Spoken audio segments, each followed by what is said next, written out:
Lesson 7.2, Introduction to Polynomials. Polynomial expressions are a collection of variables, constants, and exponents combined with multiplication, addition, and subtraction. A monomial is a variable, a number, or a combination of numbers and variables combined with multiplication. The prefix mono means one. They are also known as terms. Monomials do not have addition or subtraction. They do not have variables in denominators. They do not have variables under square roots. And they do not have exponents that are negatives, fractions, or decimals. Some examples and some non-examples. So the number 2 is a monomial. 4x, 3x squared y, x over 2 is still a monomial. We just can't have a variable in the denominator. Non-examples, the square root of x, 3 over x, x plus 6, x to the negative 5, x to the 2/3. These are all non-examples. A binomial is a polynomial with exactly two terms separated by addition or subtraction. The prefix bi means two. So we have some examples and non-examples.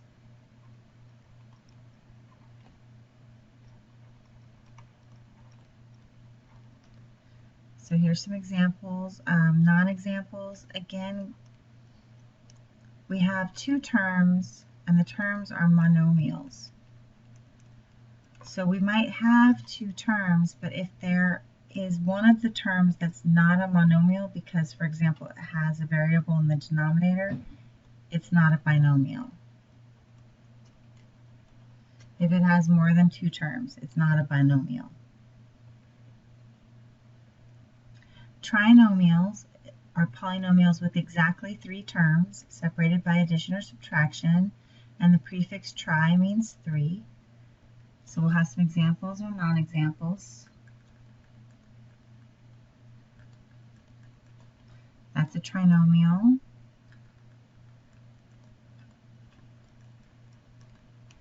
So we have three monomials. If we put a square root in there, it may still have three parts, but because this is not a monomial, it is not a trinomial.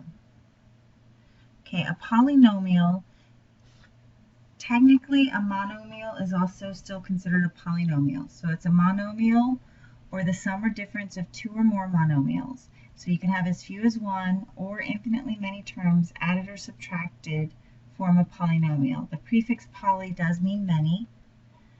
So you can have one or more terms. All of your variables can only have positive whole number exponents. You can have no variables in the denominators of any terms. And you can have no variables under square roots. Polynomials and their terms have something called a degree. Every term of the polynomial has a degree, and the polynomial itself has a degree. The degree of a term is the sum of the exponents of the variables. So, for example, if I have 4x, the term is 4x. The exponent is an invisible 1, so the degree is 1.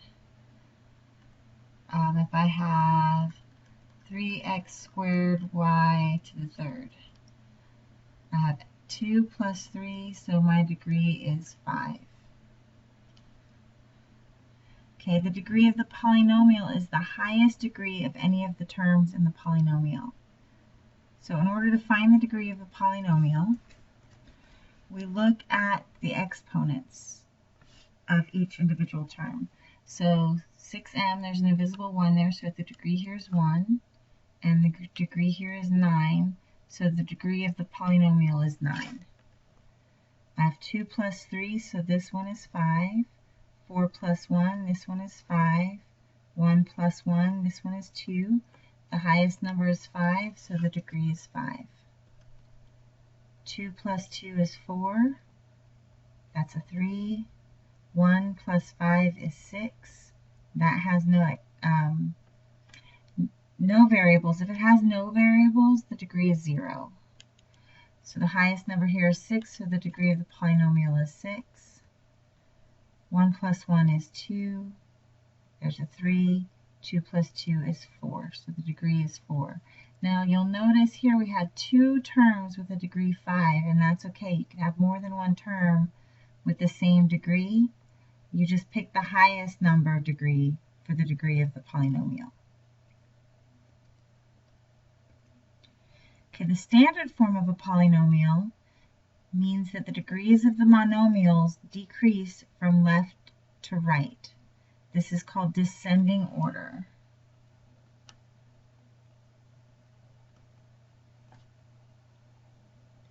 Okay, so if we look at our degrees of our terms, this one's a 6. 2 plus 3 is 5. 4, 3, 2, 1. So 6, 5, 4, 3, 2, 1. We're going to put some polynomials in standard form.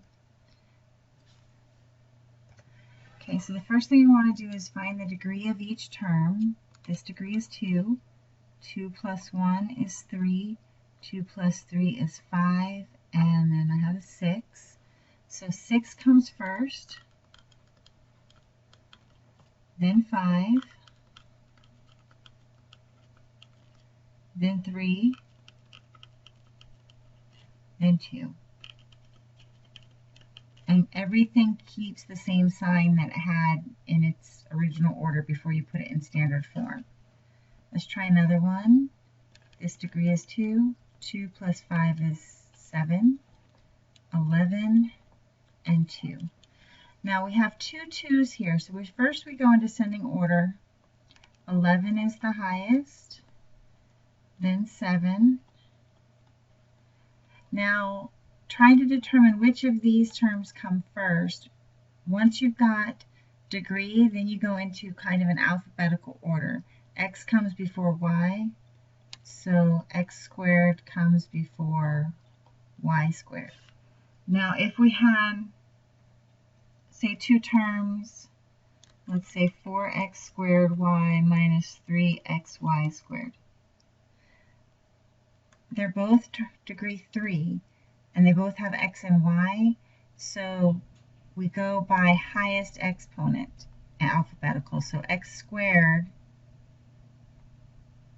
comes before the x and comes before the y squared.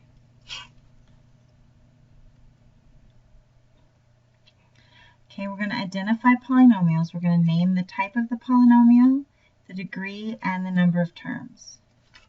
Okay, so here we have 2 terms, which makes it a binomial with a degree of, this one has a degree of 3, this one has a degree of 0, so the degree is 3. Okay. 3 terms, which makes this a trinomial. I have a degree of 2, a degree of 1, and a degree of 0, so the polynomial has a degree of 2. Okay, what I would like you to do is go ahead and pause the video and name these 3, how many terms there are, and what the degree of the polynomial is. When you finish, come back and unpause the video and check.